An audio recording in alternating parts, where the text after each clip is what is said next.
Malam teman-teman, gimana kabarnya? Wih, enak Baik, nih. baik, Luar biasa. Luar biasa ya. baik, Aduh, baik, baik, malam-malam nih, sehat, udah luar pada biasa. ngantuk nggak? Wah, itu Masih malah seger Mas nggak Dini atau malah gimana nih? main burung kayaknya. Udah lama nih kita nggak ketemu nih. Iya Iya nih. ya, iya masih pada inget kan ya kita ada tugas tuh Hmm. dikasih tuh kemarin. Ayo tugas apa kalau pada inget? Tugas yang mana ya? Tugas kantor bukan? Itu tuh yang membahas 3 topik. Hmm. Nah itu kan topik yang pertama ada tuh tentang komunikasi yang efektif. Nah kira-kira siapa nih yang ada pengalaman atau bisa sharing-sharing nih tentang komunikasi yang udah dia jalani selama dia ngantor yang efektif itu seperti apa? Silakan. Guys, gue mau sharing nih. Jadi kan sebelum COVID-19 itu kan biasanya kalau misalnya kita meeting bulanan itu pejabat-pejabat dari luar kota itu kan harus datang tuh ke Jakarta. Jadi biasanya kita tuh tatap muka. Nah, semenjak COVID-19 itu karena untuk protokol kesehatan sama plusnya itu untuk ngehemat biaya juga, jadinya kita lewat video call nih, lumayan loh, itu bisa hemat sampai 100 juta per bulan. Jadi itu mungkin bisa jadi masukan juga nih buat di kantor kalian kalau misalnya mau lewat video call gitu. Soalnya video call itu juga nggak kalah sih sama tatap muka, jadi ekspresi wajahnya nih tuh mereka presentasiin laporan bulanan itu. Kalau misalnya kalian gimana di kantornya? Bisa sharing-sharing juga nggak?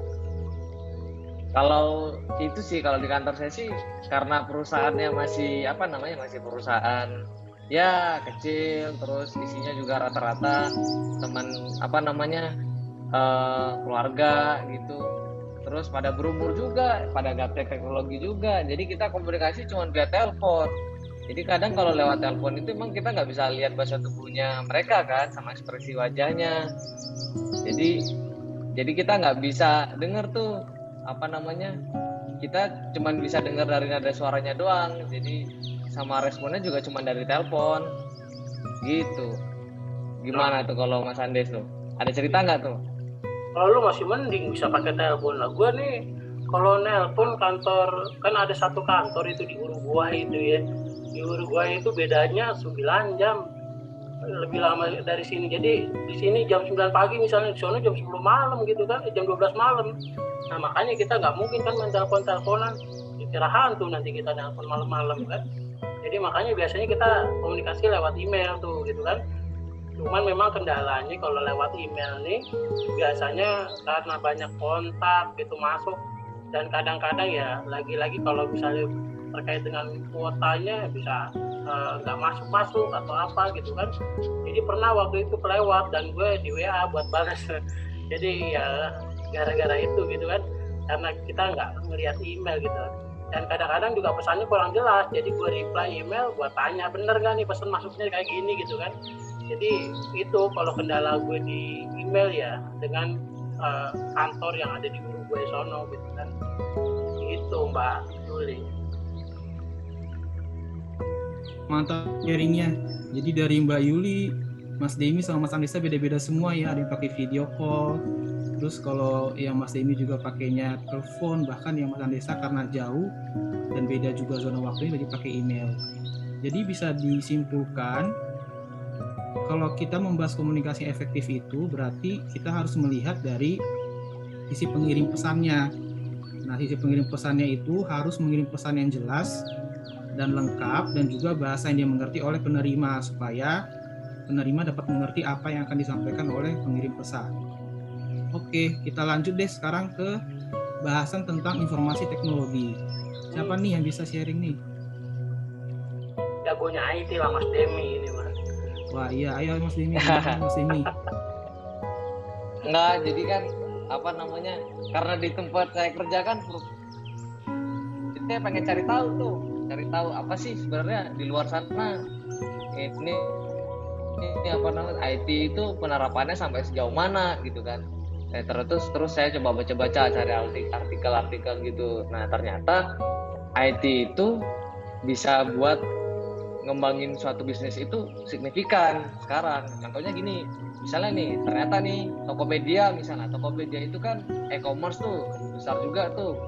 Nah Tokopedia itu dia ngelakuin aliansi strategis sama misalnya sama JNT sama Si Cepat. Jadi mereka itu sistemnya integrated. Jadi misalnya kalau ada buyer nih atau pembeli mau beli barang nih di Tokopedia, waktu dia beli misalnya pilih kurirnya JNT atau Si Cepat gitu. Nah nanti otomatis sistemnya Tokopedia itu bakal langsung meng-create nomor resi yang langsung dari sistemnya JNT langsung masuk ke Tokopedia. Gitu juga langsung men-trigger kurirnya JNT sama Si Cepat untuk pick up tuh barangnya dari si seller biar diantar ke pembeli.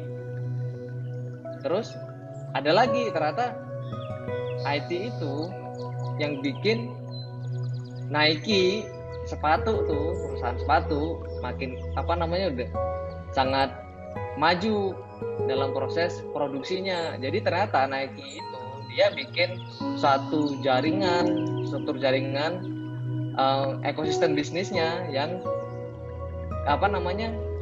jadi gini, ekosistem bisnisnya itu dibuat sedemikian rupa supaya mereka bisa memaksimalkan kualitas serta mengurangi biaya dari pembuatan produk fashionnya. Jadi gini, Nike itu headquarternya kan di Amerika tuh, tapi di sana itu mereka nggak produksi. Ternyata mereka di sana cuma desain doang, dan produksinya mau tahu di mana? Ternyata produksinya itu buatnya di Vietnam, di Indonesia juga mungkin ada di Cina gitu.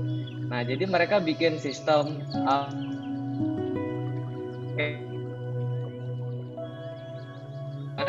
itu cuma ngirim blueprint doang. Jadi kalau misalnya udah bikin desainnya gitu dikirim ke perusahaan atau pabrik di Vietnam, terus dibuat tuh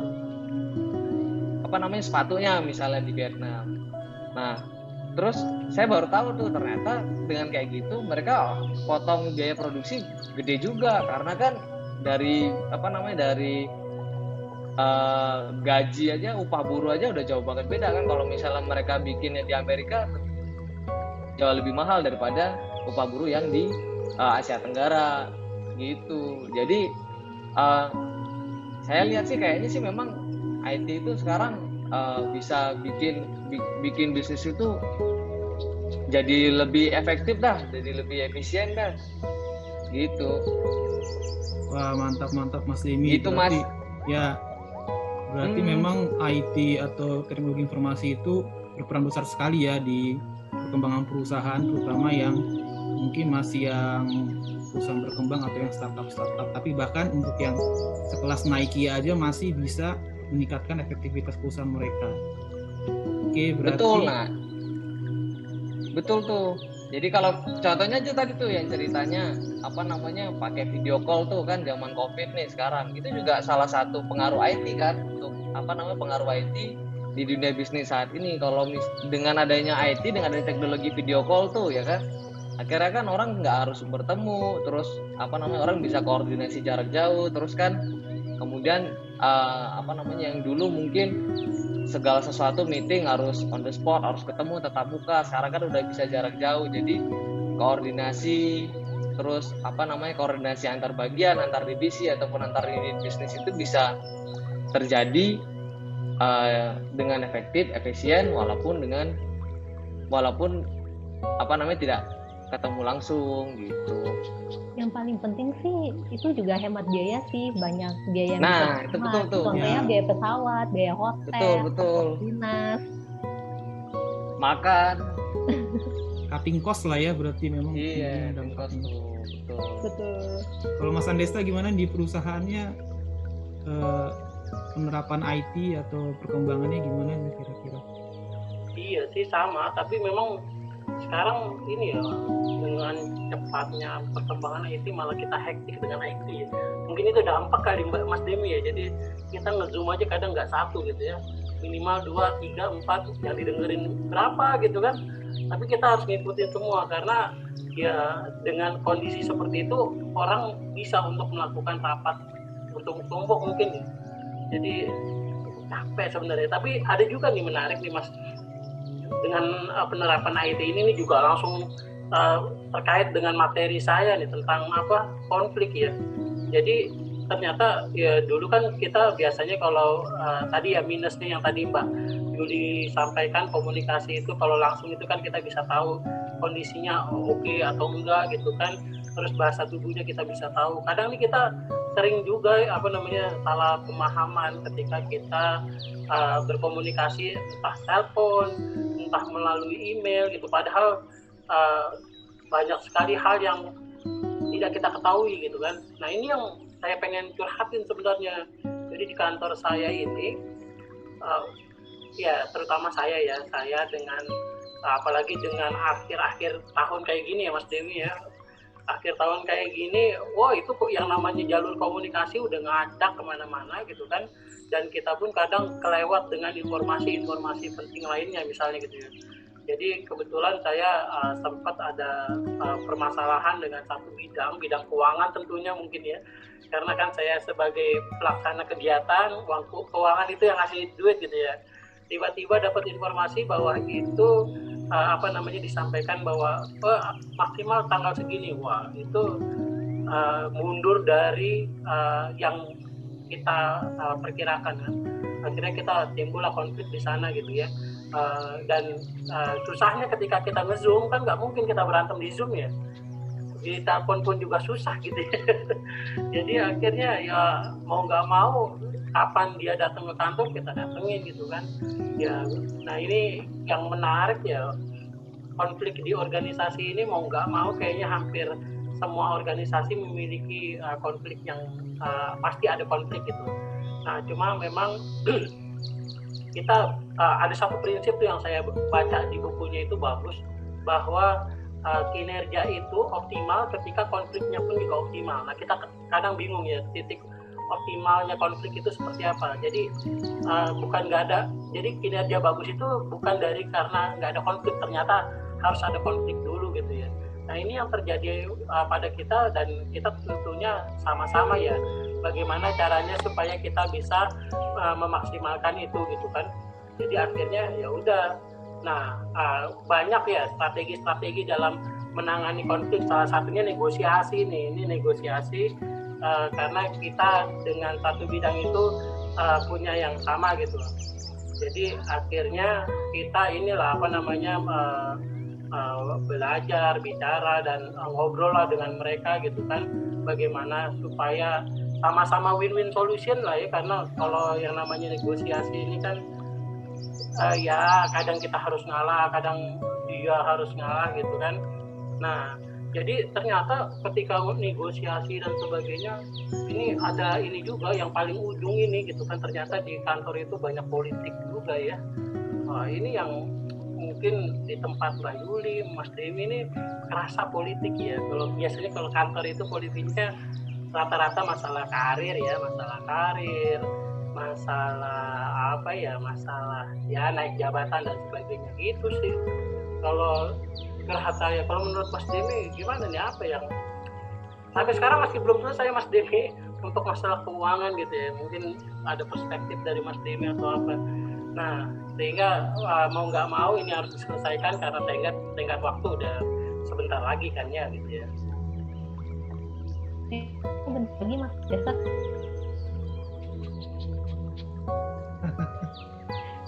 Dipindahin ke Uruguay itu. Pindah ke Uruguay. Iya benar, memang salah satunya itu gitu kan. Jadi kadang-kadang kalau kan saya kebetulan di SDM ya, kadang-kadang kalau memang misalnya ini kayaknya nggak cocok dan sebagainya, akhirnya mutasi gitu kan. Berarti tadi itu Mas, ceritanya ya. Jadi ini related sekali ya tentang komunikasi, IT dan juga masalah konflik ya. Dan satu hal penting kayaknya Mas ini, jadi ini saya baru belajar juga di buku ini ya, bahwa ternyata seorang manajer ini itu wajib tahu yang namanya politik organisasi gitu.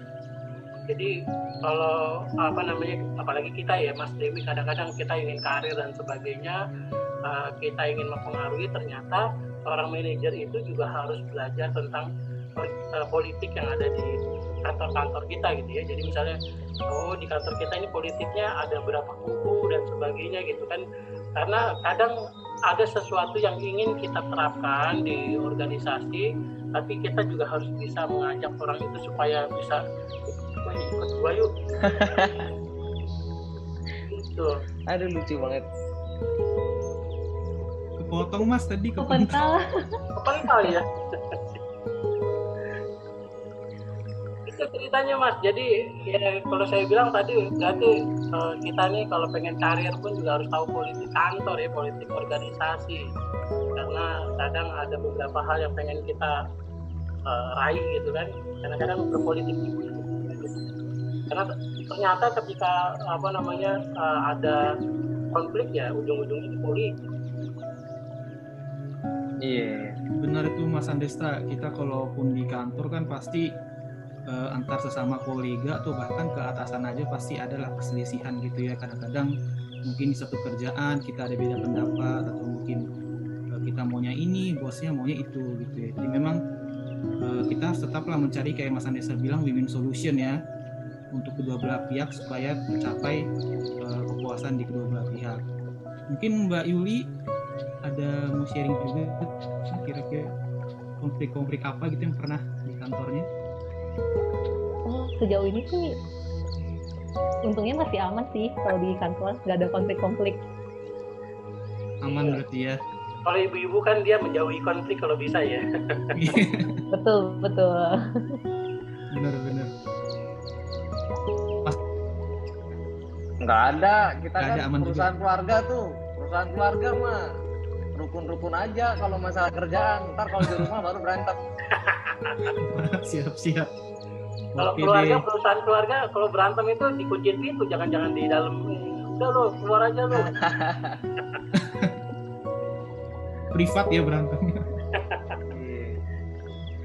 Oke, jadi udah kita bahas nih ya, berarti tadi yang pertama komunikasi efektif, terus dilanjut sama pembahasan teknologi informasi, dan yang terakhir tentang bagaimana konflik, negosiasi, dan politik dalam perusahaan.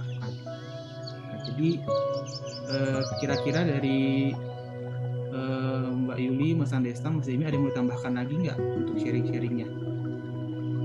Iya, kalau saya ngelihatnya ini 3 hal ini jadi kunci seorang manajer dalam memimpin dengan baik ya. Yang pertama tadi kalau komunikasinya jelek bisa pengaruh ke saya Mbak gitu kan, ke konflik gitu kan. Yang tadi saya sampaikan kalau di Mbaknya misalnya yang tadi komunikasinya jelek, tidak nyambung antara yang pengirim dengan penerima gitu kan, itu bisa menimbulkan konflik. Tapi jangan khawatir teman-teman, kalau menurut saya konflik itu sebagai salah satu cara bagaimana tujuan atau kinerja kita bisa lebih tercapai. Tapi lagi-lagi harus dikontrol, karena makin banyak konflik pun juga nggak bagus gitu ya. Kadang-kadang malah bikin berantem aja itu kerjaannya gitu. Tapi kalau nggak ada konflik pun juga nggak bagus juga, jadi nyantai-nyantai aja, nggak ada yang pengen dikejar gitu ya. Nah, terus sama satu lagi yang IT ini ya sama, IT ini bisa jadi, kalau menurut saya ini bisa jadi pengurang konflik, bisa jadi penambah. Pengurangnya kayak gini Mas Demi, dulu biasanya kita berantem ngoceh ngomong langsung di hadapan gitu kan. Kalau sekarang kan bingung kan, masa ngocehnya di Zoom kan nggak seru gitu ya, nggak keluar gitu. Apalagi kalau kayak tadi sinyalnya jelek kan, baru ngoceh langsung putus-putus gitu, nggak seru ya. Iya, Mungkin betul. ini bisa jadi Iya, Mas. kurang jadinya Mas Demi. Setuju. Oke. Jadi gimana nih? Berarti udah lengkap semua ya kita bahas tiga-tiganya ya. Lengkap. Mantap. Oke Lengkap. deh. Jangan Berarti lupa kalau kita- mau jelas lagi baca di Yonulis itu ya. Kita Ya, udah tulis benar. Betul. tempat ini untuk Nanti akan ada di deskripsi YouTube-nya ya. Wis. Oke. Mantap. Oke, teman-teman, berarti ini sudah selesai ya diskusi kelompok kita. Nah, jangan lupa nanti ada YouTube-nya, jangan lupa di like, di subscribe, dan di share. Dadah. Dah. Dadah.